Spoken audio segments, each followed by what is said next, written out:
Ayan, andito tayo sa pastulan at ngayon pinagmamasdan natin si Pogi, ang ating ganador. Ayan, kasi wala kasing iniisip kundi mangasta. Nakasoga at nakapastol yung ating kambing. Ngayon para maiwasan natin yung pagkasta niya, ayan, nilagyan natin ng protection. Ayan, yari ka Pogi, ayan.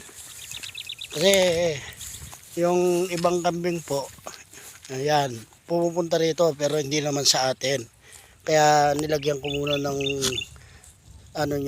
protection para hindi siya makapangastase. Ang inaano ko, yung kumain muna siya. Kasi wala kasing iniisip eh.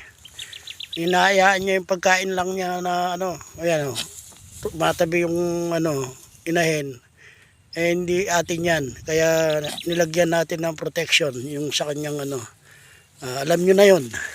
Mahilig kasi ito eh. Okay, God bless po, maraming salamat, happy goat farming.